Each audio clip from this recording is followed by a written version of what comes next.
Welcome to Mornstead, a prominent region within the vast and sprawling world of Lords of the Fallen. In today's extended gameplay walkthrough, we're sharing an exclusive look at just some of the diverse and harrowing areas you'll journey through in your epic quest to overthrow Adir, the demon god.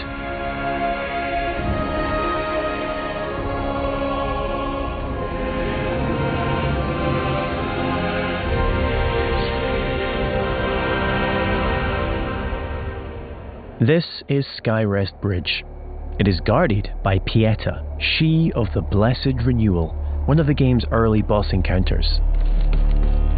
We must triumph against her in order to proceed with our holy charge, to restore radiance to the 6 beacons of the Sentinels, and thwart Adir's uprising. O holy Aureus, by your radiance grant me the strength to continue to endure these dark days, to lay bare the path to salvation. And yet you now appear before me, a stranger, a betrayal made flesh, and one I cannot brook.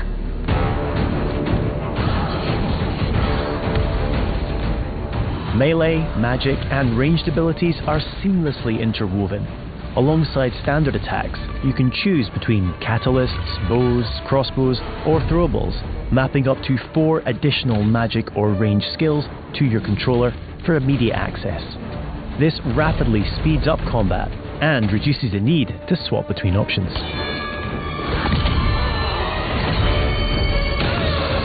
As with many of the imposing bosses you'll encounter, Pieta has 2 very distinct stages.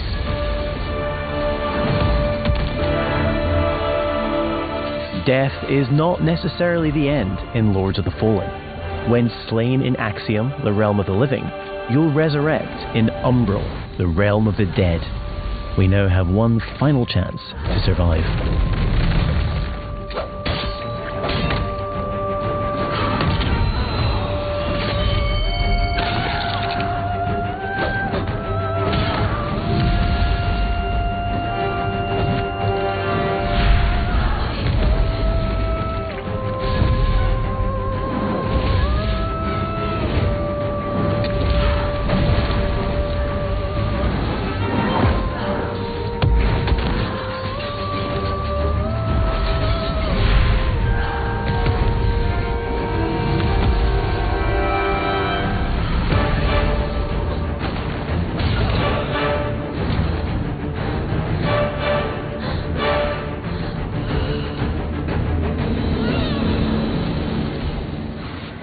Though few and far between, these flowers denote special patches of ground upon which we can spawn a resting point, known as a vestige seedling. These come at a significant resource cost, however, and we can only spawn 1 at a time. The realms of Axiom and Umbral exist in parallel. Each world features its own unique pathways, enemies, characters, and, of course, treasures. We can now use this crafted vestige to return to Axiom.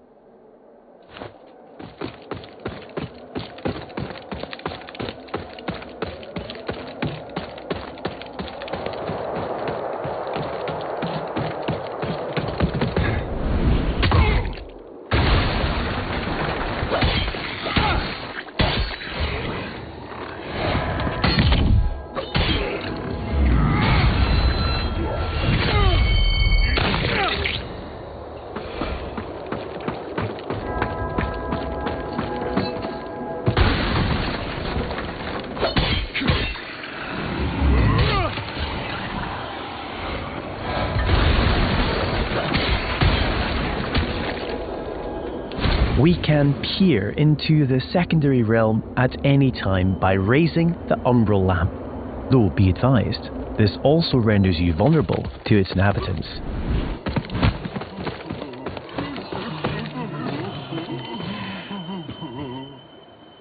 We will now use the lamp to cross over to Umbral, though doing so will consume 1 of our 2 lives, and it isn't so easy to return to the world of the living.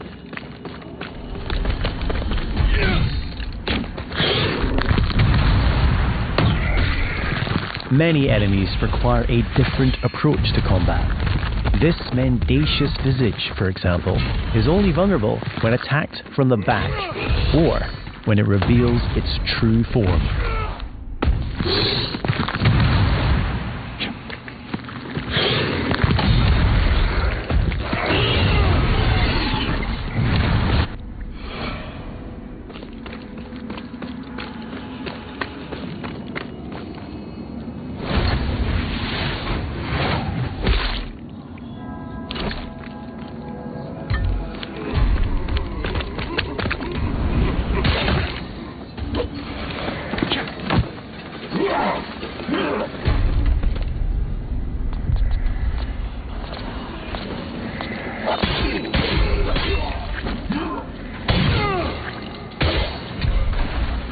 You'll also come across permanent vestiges on your travels.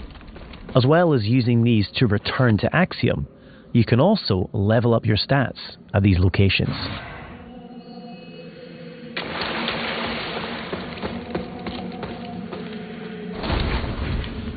Three schools of sorcery can be mastered: Rogar, Radiant, and Umbral, each specializing in a different area of the arcane and requiring a different catalyst to cast.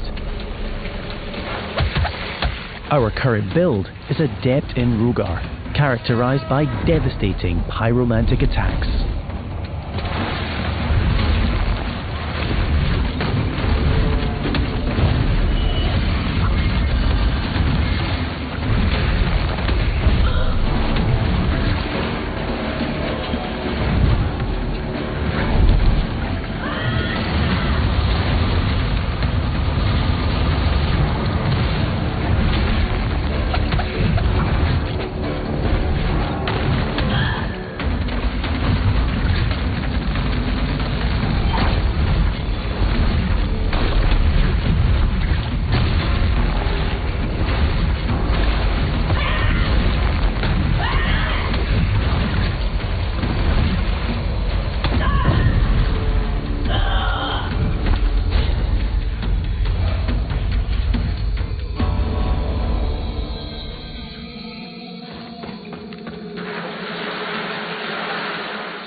An age-old borough built into the very cliff face, Pilgrim's Perch typifies the verticality of Moonstead.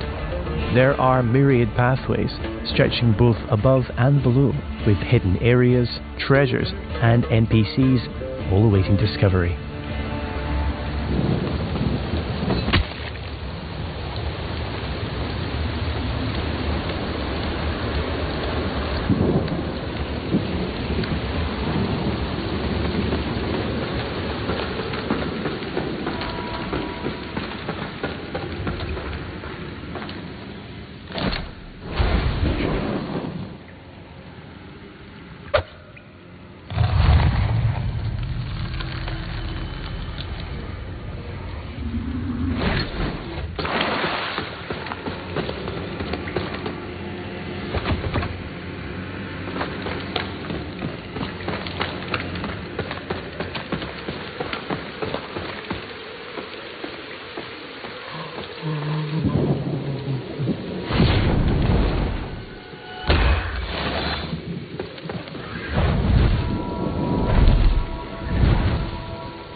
As a lamp bearer, all players are equipped with a devastating ability, the Soul Flay. By using one of a limited number of soul charges, we are able to extract the very soul of an enemy, ready to inflict significant damage.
The Soul Flay ability can also be used to manipulate the very environment when in Umbral.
We now find ourselves in Lower Calrath, an ever-burning district, renowned for its displays of barbarity.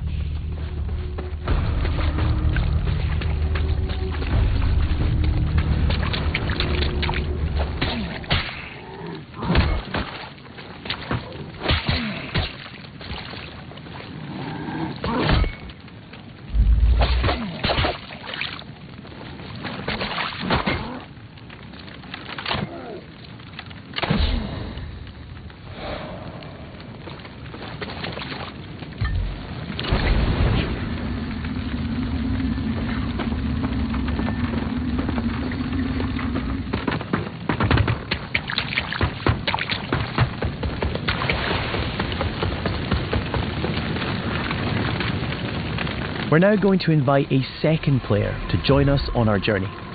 This is easily achieved at any of the vestiges. You can choose to fight alongside a friend or a randomly selected player. Either way, your co-op companion will remain at your side for as long as you or they choose. As a Radiant Sorcerer, our ally is able to buff either character with various enhancements.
It appears our way is blocked by an umbral entity.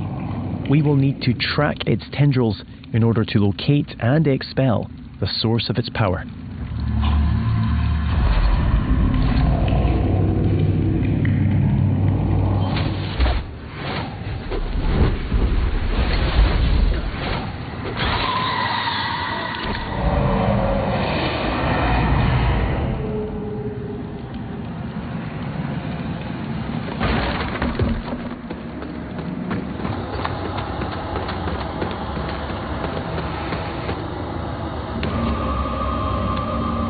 Finally, it's time to face off against the colossal spurned progeny, Scourge of Calrath.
The lands of Mornstead await you. Pre-order Lords of the Fallen now and prepare to unleash the darkness on Friday the 13th of October.